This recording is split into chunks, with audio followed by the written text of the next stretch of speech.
नमस्कार जोहार, मैं राजू और आप देख रहे हैं 24 झारखंड न्यूज। चलिए जानते हैं झारखंड की सुबह से लेकर शाम तक की तमाम बड़ी खबरों को। मुख्यमंत्री मैया सम्मान योजना की पहली किस्त पहुंची महिलाओं के खाते में, हेमंत सोरेन ने दी जानकारी। मुख्यमंत्री मैया सम्मान योजना की पहली किस्त की राशि महिलाओं के खाते में पहुंच गई है। सीएम हेमंत सोरेन ने यह जानकारी दी है। साथ ही हेमंत सोरेन ने कहा कि आज एक नए युग का सूर्योदय हुआ है। मुख्यमंत्री मैया सम्मान योजना की पहली किस्त हमारी बहनों के खाते में पहुंच गई है। यह क्षण हमारे राज्य के इतिहास में स्वर्ण अक्षरों में अंकित हो गया है। हर चमकती आंख, हर खिली मुस्कान इस बात का गवाह है कि हमारा संकल्प अब साकार हो रहा है। यह महज एक कदम है उस लंबी यात्रा का जिसकी कल्पना हमने साथ मिलकर की थी। यह योजना हमारी बहनों के जीवन में नवीन उमंग और उत्साह भर रही है। उनके सपनों को पंख लग गए हैं और आत्मनिर्भरता की ओर उनका यह प्रथम कदम है। इधर गांडे विधायक कल्पना मनोज सोरेन ने कहा कि आज का दिन इतिहास के स्वर्णिम अक्षरों में दर्ज हो जाएगा, क्योंकि मुख्यमंत्री मैया सम्मान योजना की पहली किस्त आज बहनों के खाते में हस्तांतरित की गई है। हर मुस्कुराते चेहरे ने यह साबित कर दिया है कि जो संकल्प हमने लिया था वह अब वास्तविकता बन रहा है। कल्पना सोरेन ने कहा कि आशा की ये नई रोशनी है, हर बहन के जीवन में एक नई ऊर्जा का संचार कर रही है। निजी काम से आया हूं, दिल्ली पहुंचकर बोले पूर्व सीएम चंपई सोरेन। बीजेपी में शामिल होने की अटकलों के बीच झारखंड के पूर्व मुख्यमंत्री और जेएमएम नेता चंपई सोरेन दिल्ली पहुंच गए हैं। एयरपोर्ट पर मीडिया से बात करते हुए उन्होंने कहा कि मैं यहां अपने निजी काम से आया हूं। बीजेपी में शामिल होने के सवाल पर उन्होंने कहा कि अभी मैं जहां पर हूं वहीं पर हूं। जब मीडिया ने चंपई सोरेन से सवाल किए तो उन्होंने कहा, आप लोग जैसे हमको सवाल करते जा रहे हैं उसमें हम क्या कहेंगे। हमने बोल दिया है कि हम निजी काम के लिए आए हैं और हम जहां पर है वहीं पर हैं। क्या कोलकाता में आपकी बीजेपी नेता शुभेंदु अधिकारी से मुलाकात हुई? इस सवाल पर जवाब देते हुए चंपई सोरेन ने कहा कि हमारी कोलकाता में किसी से मुलाकात नहीं हुई है, मैं निजी काम से दिल्ली आया हूं। डायल 112 के रिस्पांस टाइम और ट्रैकिंग सिस्टम की होगी समीक्षा, लापरवाही मिली तो नपेंगे पुलिस अफसर।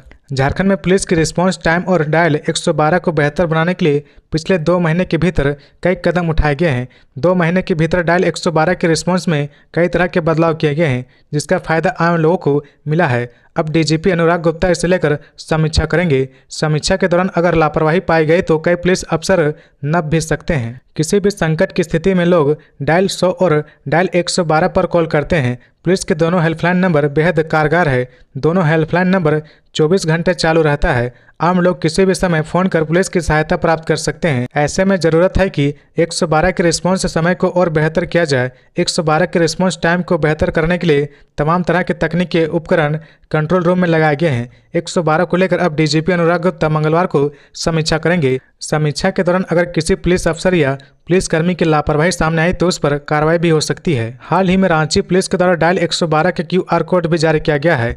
हजारों QR कोड रांची के विभिन्न ऑटो, बस और सार्वजनिक स्थलों पर लगाए गए हैं। QR कोड में स्कैन करने के साथ ही वह डायल 112 से कनेक्ट होता है। पुलिस मुख्यालय से मिली जानकारी के अनुसार 20 अगस्त को डीजीपी डायल 112 के QR कोड के रिस्पांस के साथ 112 के डायरेक्टर सेवा की भी समीक्षा करेंगे। खबरों में आगे बढ़ने से पहले अगर अभी तक आपने इस चैनल को सब्सक्राइब नहीं किया तो प्लीज सब्सक्राइब कर ले, जिससे झारखंड की हर छोटी सी बड़ी खबर की अपडेट आप तक पहुंचता रहे। पलामू में कुआं से मिला 2 बच्चों का शव, शनिवार से लापता थे बच्चे। पलामू जिले के रामगढ़ थाना क्षेत्र के नवाडी के बरवाही गांव में एक कुआं से 2 बच्चे का शव बरामद हुआ है। दोनों बच्चे शनिवार की शाम से लापता थे। जिस कुआं से बच्चे का शव बरामद हुआ है वह करीब 20 फीट गहरा और जमीन के बराबर में है। पलामू के रामगढ़ थाना क्षेत्र के नवाडी बरवाही के रहने वाले अंशु कुमार और गौतम कुमार शनिवार की शाम खेलने के लिए घर से बाहर निकले थे। देर शाम तक दोनों वापस नहीं लौटे, जिसके बाद परिजनों ने उसकी खोजबीन की। परिजन ग्रामीणों के साथ पूरे इलाके में दोनों बच्चों को खोजते रहे। रविवार को ग्रामीणों ने देखा कि दोनों बच्चों का शव गांव के एक कुआं में तैर रहा। ग्रामीण ने तत्काल इसकी जानकारी रामगढ़ थाना को दी। रामगढ़ थाना की पुलिस मौके पर पहुंची और दोनों शव को कब्जे में लेकर पोस्टमार्टम के लिए भेज दिया। रामगढ़ के थाना प्रभारी राजेश रंजन ने बताया कि दोनों बच्चे शनिवार की शाम से लापता थे। रविवार को दोनों का शव बरामद हुआ है। पुलिस पूरे मामले में सभी बिंदुओं पर अनुसंधान कर रही। ग्रामीणों ने बताया कि शनिवार को इलाके में काफी देर तक बारिश हुई थी।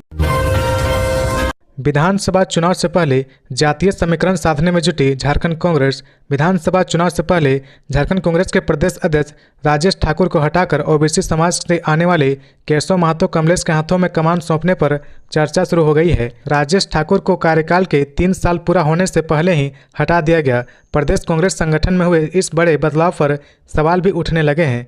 इस समय में झारखंड कांग्रेस की पॉलिटिकल को बेहद करीब से देखने वाली वरिष्ठ पत्रकार सत्येंद्र सिंह कहते हैं कि राहुल गांधी ने कई बार अपने लाइन ऑफ पॉलिटिकल को सार्वजनिक मंचों से व्यक्त कर चुके हैं। उसी की परिणति झारखंड में नेतृत्व परिवर्तन हुआ है। उन्होंने कहा कि जब सार्वजनिक मंच से लोकसभा में नेता प्रतिपक्ष राहुल गांधी यह पूछते हैं कि कितना पत्रकार ओबीसी एसटी है, दिल्ली में कितने इन वर्गों के आईएएस अधिकारी महत्वपूर्ण विभागों में सचिव हैं, ऐसे में राहुल गांधी को यह भी देखना ही पड़ेगा कि पार्टी में उन पदों पर विराजमान लोग किस वर्ग से हैं। ऐसे में भूमिहार समाज से आने वाले निवर्तमान अध्यक्ष राजेश ठाकुर की जगह के महतो समाज से आने वाले नेता केशव महतो कमलेश की ताजपोशी कोई अचरज में डालने जैसा कदम नहीं है। पिंक ऑटो नेटवर्क को लेकर डीजीपी हुए सक्रिय, पूरे शहर में विस्तार के आदेश जारी। राजधानी रांची में महिला यात्रियों के लिए एक सुखद समाचार है। डीजीपी के निर्देश पर राजधानी में चलने वाली पिंक ऑटो का पूरे शहर में विस्तार किया जा रहा है।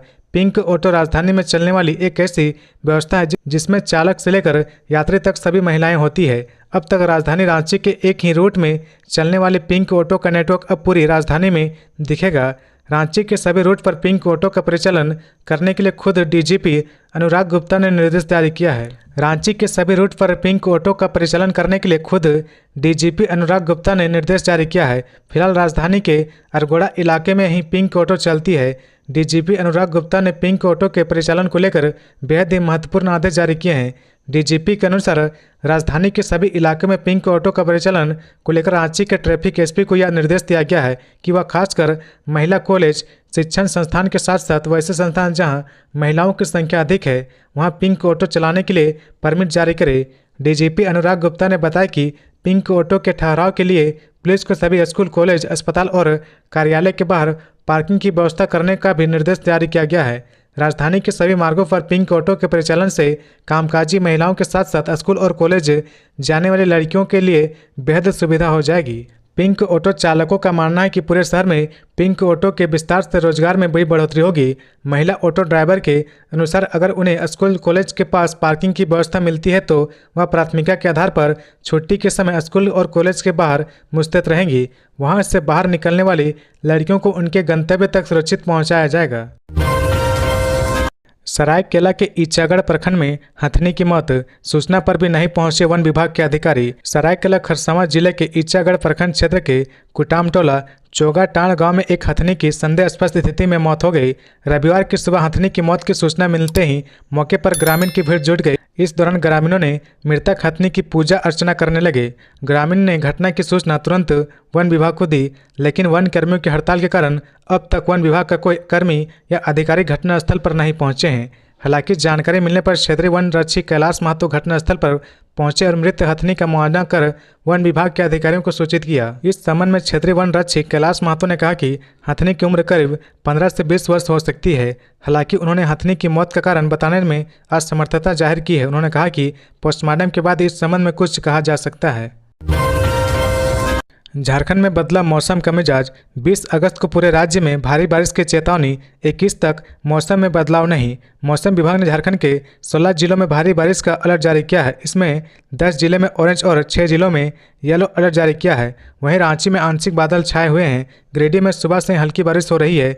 धनबाद और देवघर में भी मौसम साफ है, यहाँ हल्की धूप निकली हुई है। मौसम विभाग ने 21 अगस्त तक भारी बारिश का अनुमान लगाया है। विभाग ने येलो अलर्ट भी जारी किया है। 20 और 21 अगस्त को 6 जिले के लिए येलो अलर्ट जारी किया है। इस दायरे में पलामू, गढ़वा, चतरा, कोडरमा, लातेहार और लोहरदगा जिले आते हैं। मौसम विभाग ने कहा कि इन जिलों में बारिश के दौरान आकाशीय बिजली गिरने की पूरी संभावना है। कयासों के बीच पूर्व सीएम चंपई सोरेन ने कहा, मुझे कुछ नहीं मालूम, मैं जहां हूं वहीं ठीक हूं। भारतीय जनता पार्टी में शामिल होने की अटकलों के बीच झारखंड के पूर्व मुख्यमंत्री और झारखंड मुक्ति मोर्चा के नेता चंपई सोरेन ने कहा कि क्या अफवाहें फैल रही है उसके बारे में मुझे कोई जानकारी नहीं। उन्होंने शनिवार को कहा कि हमें कुछ नहीं पता, हम जहां हैं वहीं हैं। कुछ दिनों से ऐसी चर्चा है कि चंपई सोरेन जल्द ही दिल्ली में बीजेपी नेताओं से मुलाकात के बाद पार्टी का दामन थामने वाले हैं। अब चंपई सोरेन से इस बारे में पूछे जाने पर उन्होंने कहा, क्या अफवाहें फैल रही है, क्या नहीं, इन सब के बारे में हमें कोई जानकारी नहीं है। जब उनसे सवाल हुआ कि बीजेपी में शामिल होने की खबरें में कितनी सच्चाई है तो उन्होंने कहा, हमें खबर ही नहीं पता तो सच्चाई, सच और झूठ कहां से आकलन करेंगे, हमको कुछ नहीं पता। चंपई सोरेन ने शनिवार को यह बातें रांची के टाटा आवास के लिए निकलने से पहले मीडिया कर्मियों से बात की। पूर्व विधायक लोबिन ने रांची के मोहराबादी स्थित आवास पर चंपई सोरेन से मुलाकात की। आधे घंटे तक वह आवास में रहे, फिर निकल गए। चंपई ने कहा कि यह एक सामान्य मुलाकात थी, वह अपने निजी काम से आए थे। दूसरी ओर लोबिन हेम्ब्रोम ने कहा कि चंपई सोरेन से उनके आवास में मिले थे। झारखंड में रैयतों को नहीं मिल रहा जमीन के पैसा, जिले में पड़े हैं 2200 करोड़। झारखंड में सड़क निर्माण के लिए भू अर्जन की समस्या बढ़ती जा रही। भू अर्जन के लिए पैसे होने के बाद भी जमीन लेना मुश्किल हो रहा। ऐसी स्थिति रैयतों को जमीन के एवज में मुआवजा का भुगतान नहीं होने की वजह से हो रही है।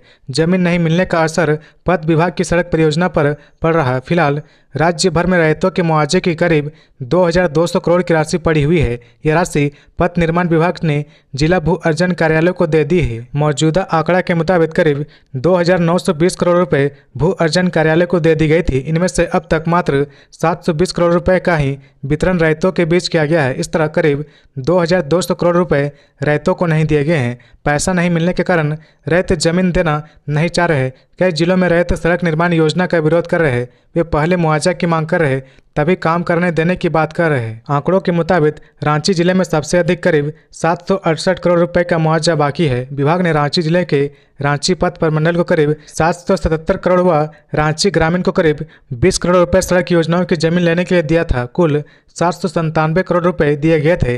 इनमें से मात्र 26 करोड़ रुपए पथ प्रमंडल रांची व 3 करोड़ रुपए पथ प्रमंडल रांची ग्रामीण में ही रैयत को दिए गए हैं, यानी 29 करोड़ रुपए बांटे गए हैं। शेष राशि 768 करोड़ रुपए बची हुई है। डॉक्टर पर नाबालिग के साथ छेड़छाड़ का आरोप, गुस्साए परिजनों ने क्लिनिक में की तोड़फोड़। गोड्डा जिला के महागामा के ऊर्जा नगर स्थित आवासीय कॉलोनी में चल रहे निजी क्लिनिक के डॉक्टर पर नाबालिग लड़की के साथ छेड़छाड़ करने का आरोप लगा है, जिसके बाद क्लिनिक में तोड़फोड़ की गई। मामला थाने पहुंच गया था। दोनों पक्षों की ओर से थाने में शिकायत दर्ज कराई गई। ग्रामीणों ने बताया कि लड़की के परिजन ने तोड़फोड़ की है। घर में रखे सारे सामान को भी क्षतिग्रस्त कर दिया गया। साथ ही डॉक्टर पर और उसके परिवार पर जानलेवा भी हमला किया गया। हालांकि डॉक्टर और उसका परिवार किसी तरह से जान बचाकर भाग निकला। घटना को लेकर नाबालिग लड़की के पिता ने बताया कि वह बेटी का इलाज कराने के लिए क्लिनिक पर गए थे, लेकिन फीस का पैसा घट जाने के कारण पैसा लेने के लिए घर आ गए थे। इसके बाद वह क्लिनिक गए और अपनी बेटी को घर वापस लेकर आए। तब बेटी ने बताया कि डॉक्टर ने उनके साथ छेड़छाड़ की है, जिसके बाद तोड़फोड़ की घटना को अंजाम दिया गया। दशरथ गगरई ने कहा, भाजपा में जाने की खबर अफवाह, मैं झामुमो का सिपाही हूं। खरसावां से झामुमो विधायक दशरथ गगरई ने पूर्व मुख्यमंत्री चंपई सोरेन के साथ अपने भाजपा में शामिल होने की खबरों का खंडन किया है। उन्होंने प्रेस बयान जारी कर कहा कि ऐसी खबरों में कोई सच्चाई नहीं है। मैं अपने क्षेत्र में हूं और शिलान्यास तथा उद्घाटन कार्यक्रमों में हिस्सा ले रहा हूं। उन्होंने कहा कि आधी रोटी खा लेंगे पर दिसम गुरु शिबू सोरेन के मान सम्मान को कम नहीं होने देंगे। झामुमो इस राज्य की माटी की पार्टी है और मुझे गर्व है कि झामुमो का सिपाही हूं। मुझ पर खरसावां के मतदाताओं का कर्ज है और भाजपा में शामिल होकर मतदाताओं को धोखा नहीं दे सकता। बीजेपी ने हेमंत सरकार के खिलाफ चलाया आंदोलन, कहा वादा निभाओ या गद्दी छोड़ो। पश्चिमी सिंहभूम जिले के जगन्नाथपुर अनुमंडल में भारतीय जनता पार्टी ने घंटा बजाओ सरकार जगाओ कार्यक्रम के तहत आंदोलन किया। इसके तहत हेमंत सरकार की वादा खिलाफी को लेकर सड़क पर उतरकर जोरदार धरना प्रदर्शन किया गया। इस दौरान अनुमंडल पदाधिकारी को मुख्यमंत्री के नाम मांग पत्र सौंपा गया है। इस दौरान पूर्व सांसद गीता कोड़ा और पूर्व मुख्यमंत्री मधु कोड़ा ने उपस्थित लोगों को हेमंत सोरेन के द्वारा चुनाव से पूर्व किए गए वादों को याद दिलाते हुए दोहराया। उन्होंने कहा कि मुख्यमंत्री हेमंत सोरेन ने चुनाव के पूर्व झारखंड के युवाओं से वादा किया था 5 लाख नौकरी प्रत्येक वर्ष या फिर 5,000 या 7,000 रुपये बेरोजगारी भत्ता देंगे। साथ ही उन्होंने युवाओं को भरोसा दिलाया था कि वह झारखंड आंदोलनकारी दिसोम गुरु शिबू सोरेन के बेटे हैं। युवाओं से झूठ नहीं बोलेंगे पर चुनाव जीतने के बाद सबसे पहले युवाओं को ही बाहर का रास्ता दिखा दिया। इसी के खिलाफ गूंगी बहरी सरकार को उनका किया वादा याद दिलाने के लिए पूर्व सांसद गीता कड़ा एवं पूर्व मुख्यमंत्री मधु कोड़ा के नेतृत्व में हजारों की संख्या में सड़क पर उतरकर युवाओं ने घंटा बजाओ और सरकार जगाओ कार्यक्रम कर भत्ता की मांग की है। इस दौरान निकम्मी सरकार गद्दी छोड़ो आदि का नारा लगाया गया। हजारीबाग में नाबालिग दिव्यांग के साथ दुष्कर्म, हैवानियत के बाद जंगल में लड़की को छोड़कर भागा आरोपी। हजारीबाग जिले के इचाक थाना क्षेत्र में नाबालिग दिव्यांग से दुष्कर्म का मामला सामने आया है। पीड़िता की मां ने इस संबंध में शनिवार को थाने में लिखित शिकायत दर्ज कराई है। पुलिस आरोपी शंकर मेहता की गिरफ्तारी के लिए संभावित ठिकानों पर छापेमारी कर रही है। पीड़िता की मां ने बताया कि घटना 5 दिन पहले की है। पंचायत स्तर पर मामले को सुलझाने को मुखिया और सरपंच ने प्रयास किया, लेकिन आरोपी कोई भी बात सुनने को तैयार नहीं हुआ तो थाने में शिकायत की गई। पीड़िता की मां ने बताया कि उनकी दिव्यांग बेटी 12 अगस्त की रात बाहर गई थी।